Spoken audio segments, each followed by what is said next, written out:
بسم اللہ الرحمن الرحیم۔ حضرت عیسیٰ روح اللہ علیہ السلام کی خدمت میں ایک آدمی نے عرض کی، یا روح اللہ علیہ السلام، میں آپ کی صحبت بابرکت میں رہ کر خدمت کرنا اور علم شریعت حاصل کرنا چاہتا ہوں۔ آپ علیہ السلام نے اس کو اجازت دے دی۔ چلتے چلتے جب دونوں ایک نہر کے کنارے پر پہنچے تو آپ علیہ السلام نے فرمایا، آؤ کھانا کھا لیں۔ آپ علیہ السلام کے پاس 3 روٹیاں تھیں۔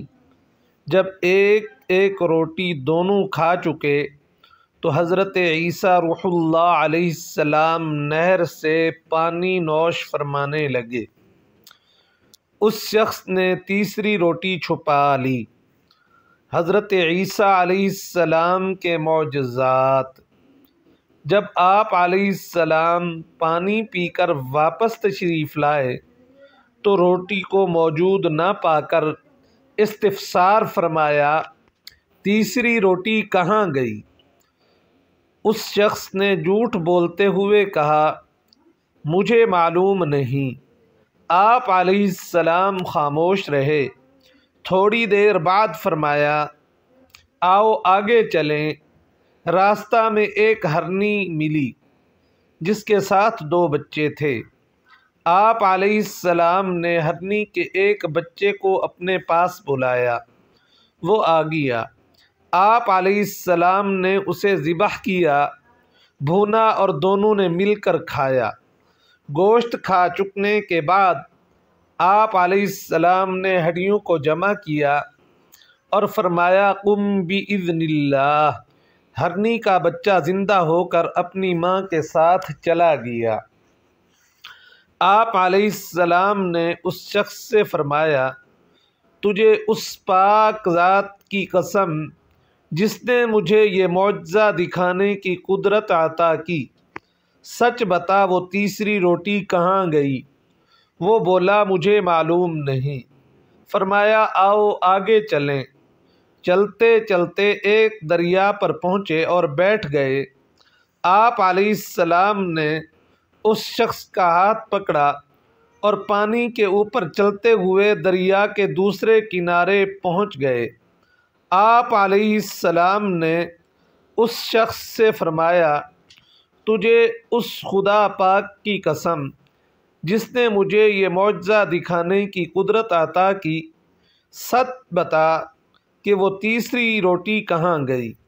وہ بولا، مجھے نہیں معلوم۔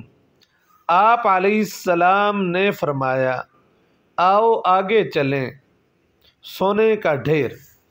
چلتے چلتے ایک ریگستان میں پہنچے۔ آپ علیہ السلام نے ریت کی ایک ڈھیری بنائی اور فرمایا، اے ریت کی ڈھیری، اللہ پاک کے حکم سے سونا بن جا۔ وہ فوراً سونا بن گئی۔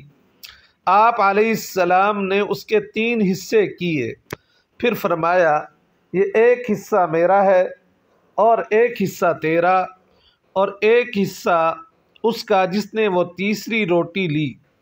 یہ سنتے ہی وہ شخص جھٹ بول اٹھا، یا روح اللہ علیہ السلام، وہ تیسری روٹی میں نے ہی لی تھی۔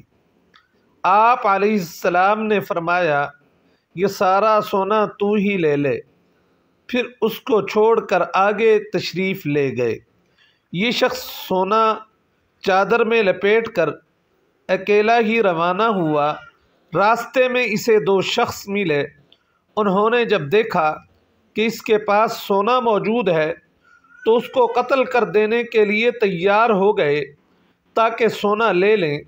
وہ شخص جان بچانے کی خاطر بولا، تم مجھے قتل کیوں کرتے ہو؟ ہم اس سونے کے 3 حصے کر لیتے ہیں اور ایک ایک حصہ بانٹ لیتے ہیں۔ وہ دونوں شخص اس پر راضی ہو گئے۔ وہ شخص بولا، بہتر یہ ہے کہ ہم میں سے ایک آدمی تھوڑا سا سونا لے کر قریب کے شہر میں جائے اور کھانا خرید کر لے آئے تاکہ کھا پی کر سونا تقسیم کر لیں۔ چنانچہ ان میں سے ایک آدمی شہر پہنچا، کھانا خرید کر واپس ہونے لگا تو اس نے سوچا بہتر یہ ہے کہ کھانے میں زہر ملا دوں تاکہ وہ دونوں کھا کر مر جائیں اور سارا سونا میں ہی لے لوں۔ دوسرے دونوں کا پلان یہ سوچ کر اس نے زہر خرید کر کھانے میں ملا دیا۔ ادھر ان دونوں نے یہ سازش کی کہ جیسے ہی وہ کھانا لے کر آئے گا ہم دونوں مل کر اس کو مار ڈالیں گے اور پھر سارا سونا آدھا آدھا بانٹ لیں گے۔ چنانچہ جب وہ شخص کھانا لے کر آیا تو دونوں اس کے اوپر پل پڑے اور اس کو قتل کر دیا۔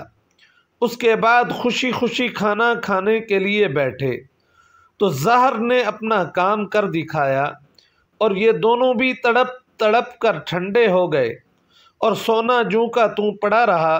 پھر حضرت عیسیٰ علیہ السلام واپس لوٹے تو چند آدمی آپ علیہ السلام کے ہمراہ تھے۔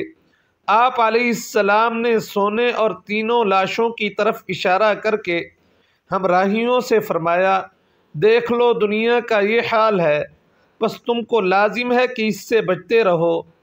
عزیز ساتھیو، دیکھا آپ نے دولت کی محبت کیسے کیسے گل کھلاتی ہے، گناہوں پر اکساتی، در بدر پھراتی، لوٹ مار کرواتی، حتیٰ کہ لاشیں گرواتی ہے، مگر کسی کے ہاتھ نہیں آتی، اور اگر کسی کے ہاتھ میں آتی ہے تو پھر یہ اس کو بے حد ستاتی ہے اور خوب رلاتی ہے۔